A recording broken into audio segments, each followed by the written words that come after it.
Assalamu alaikum warahmatullah. Docteur Shogel Kokalamega, à la demande des familles fondatrices de Bamako, l'imam Mahmoud Diko, accompagné de certains représentants du M5 RFP, leur a rendu une visite d'échange. Qu'est-ce qui s'est passé? Les familles fondatrices de Bamako ont demandé de manière expresse à rencontrer l'imam Mahmoud Diko, autorité morale du M5 RFP, ce vendredi 3 juillet 2020 à 16h30.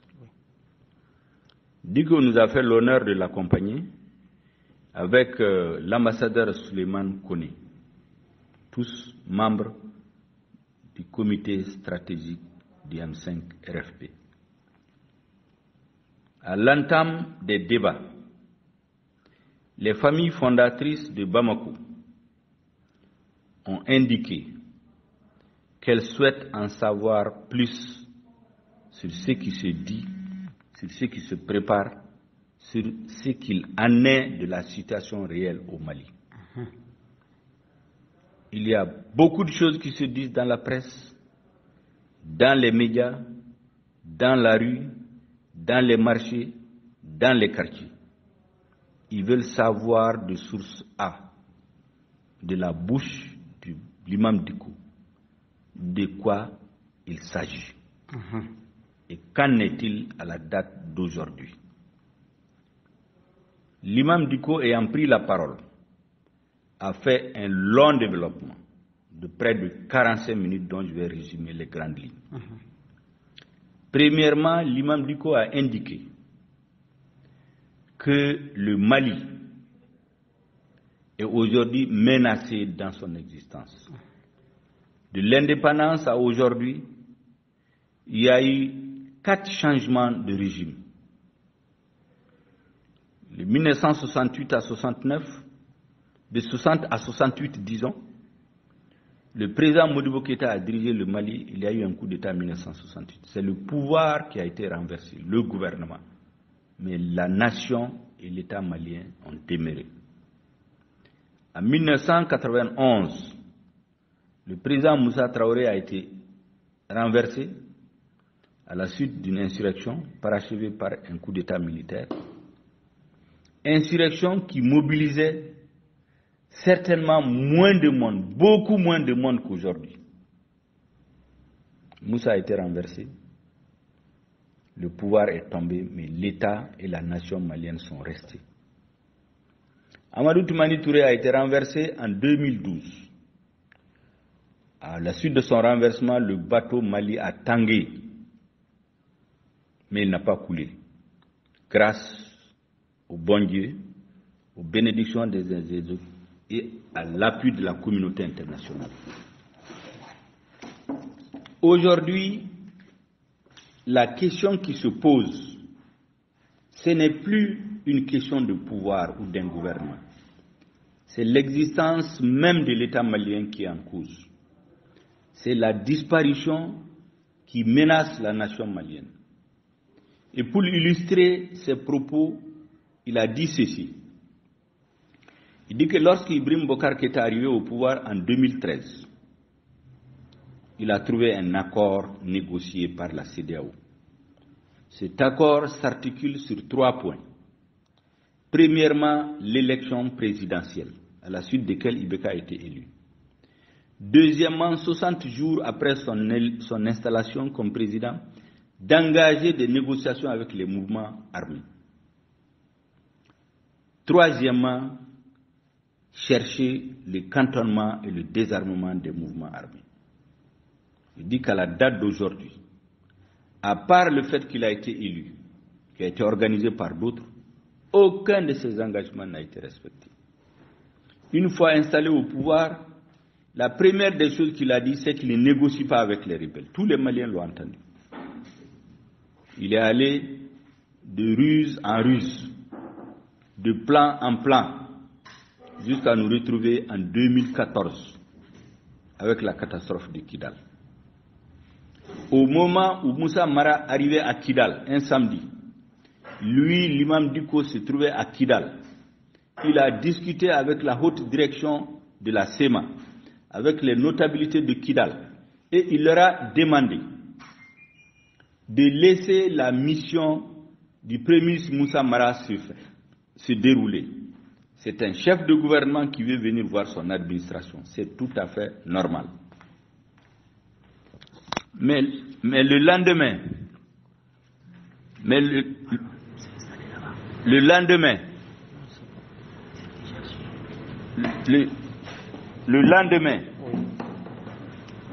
à l'aube, après lui avoir donné leur accord, les notables de Kidal et les dirigeants de la SEMA, après lui avoir donné leur accord, sont revenus le voir la nuit pour dire: Imam, attention, nous vous avons donné notre accord, mais il y a un complot qui se prépare contre nous, que Ibeka est en train de préparer avec Moussa Mara. Ils ont mobilisé plus de 1500 militaires qui doivent prendre Kidal d'assaut et nous éliminer. À partir de ce moment, il y a une trahison qui se prépare. Nous ne sommes pas d'accord avec cette visite.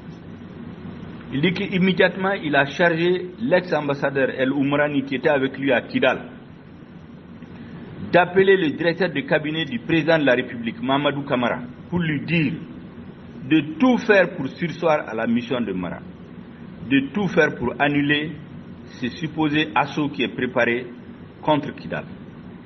Pour toute réponse, le directeur de cabinet du président lui a dit: il n'en est pas question.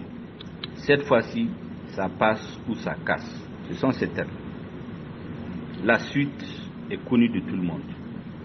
Plus de 150 militaires tués. Tous les administrateurs assassinés. L'État a tout perdu. Le Mali est parti dans le tout. Il est allé à des négociations pendant 8 mois pour avoir l'accord issu du processus d'Alger. Cet accord aussi, il a été prévu de le mettre en œuvre pendant 2 ans. À la fin des 2 ans, rien. On est à la 5e année, il n'y a pas de résultat. Ce qui est grave, c'est qu'aujourd'hui, le Mali a perdu non seulement Kidal, mais l'État ne contrôle pas les 75% du territoire national. Pire, la guerre civile au centre du Mali, lorsqu'il en a eu des nouvelles, il a rencontré le président Ibeka en personne. Il a rencontré le directeur des services spéciaux pour leur dire qu'ils ont des informations selon lesquelles des personnes sont en train de monter des choses qui ne sont pas bien pour le Mali. Il faut arrêter d'armer une partie de la population contre l'autre.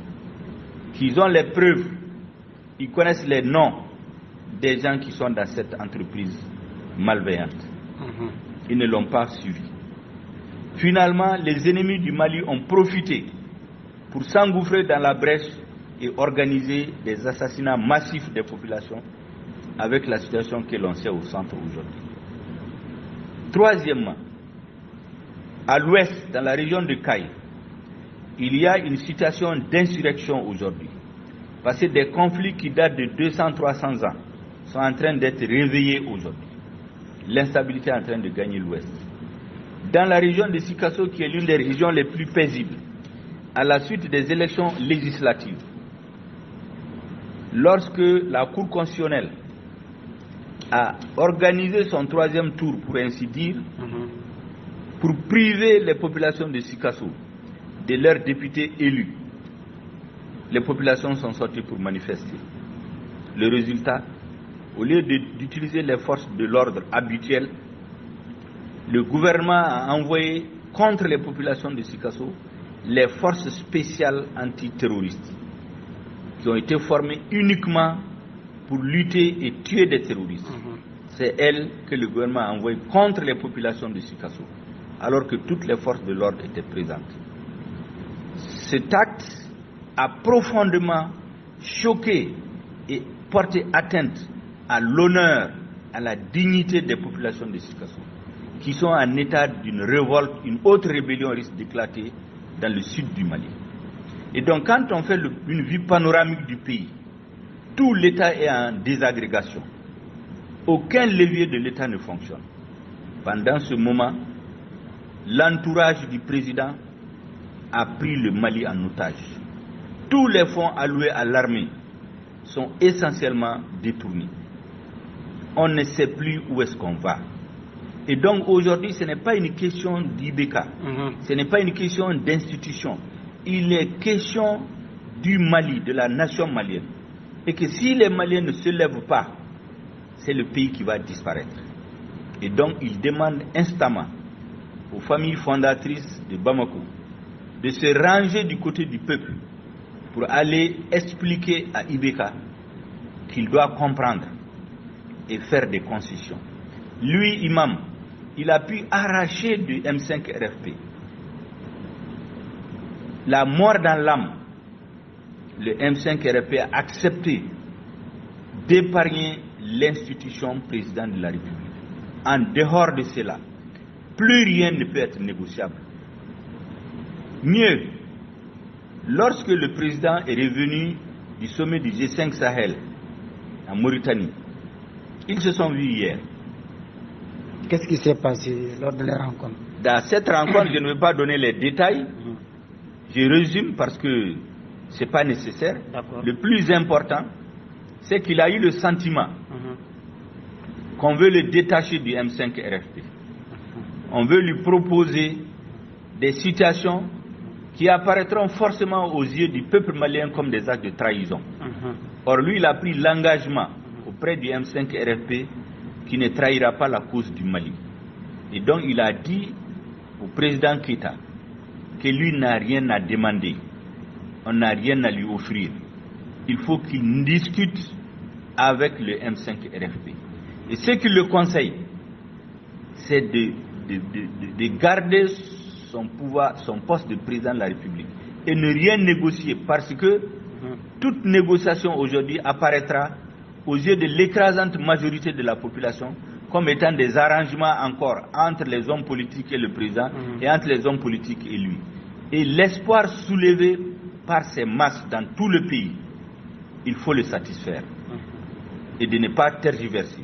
Il demande donc aux familles fondatrices de peser de tout leur poids auprès du président de la République pour qu'il ait le sens de l'écoute, pour qu'il ait le sens de l'histoire, pour qu'il ait le sens de l'honneur et qu'il sorte des griffes de ceux qui sont en train de lui dire accroche-toi, tu as le pouvoir, il faut refuser ça, il faut refuser ça. Ce n'est pas un bon choix pour lui. C'est le conseil qu'il leur donne. Les familles fondatrices se sont engagées sur des choses que je n'ai pas mission de développer. Ils ont leur porte-parole qui doivent dire ce qu'ils ont dit. Moi, je garde ce qu'ils ont dit. Pour le comité stratégique, le compte rendu fidèle a été fait tout de suite. Et je crois que ça soulage tout le monde. Merci bien. D'accord. Est-ce que le mot d'ordre du rassemblement du 10 juillet est maintenu?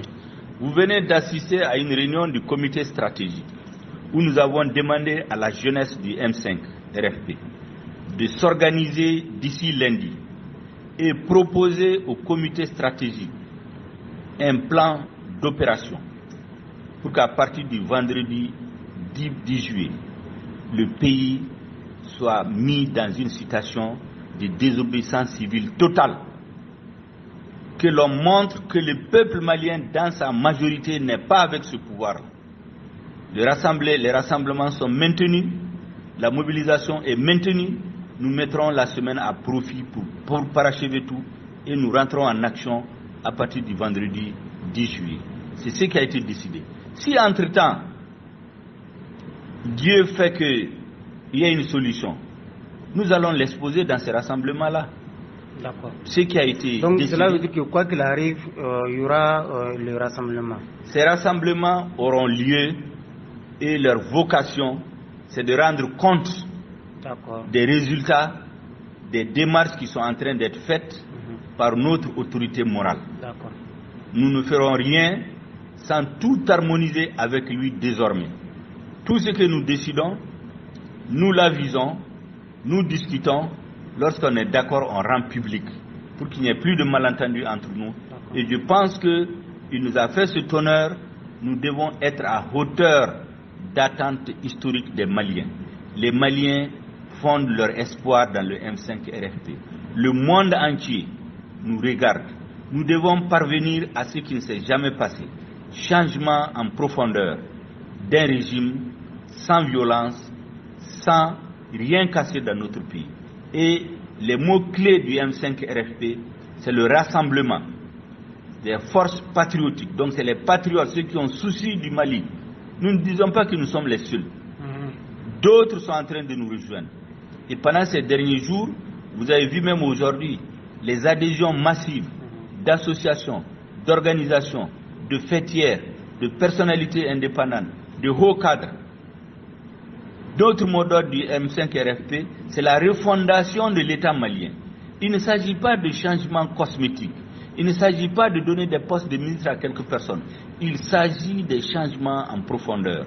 Il s'agit de refonder l'État malien, de refonder ses institutions, de refonder la façon dont les lois qui gèrent notre pays sont construites, les lois électorales, les lois de découpage administratif, la constitution, l'accord pour la paix et la réconciliation, sa mise en œuvre. Il faut le prendre en main et le mettre en œuvre de manière à ce que toutes les parties aient satisfaction et que la paix revienne dans notre pays. Nous avons dit ensuite que nous voulons que tout cela conduise à un Mali nouveau, Mali croix. Mais tout cela doit avoir un soubassement, reposer sur les valeurs de société, sur notre culture.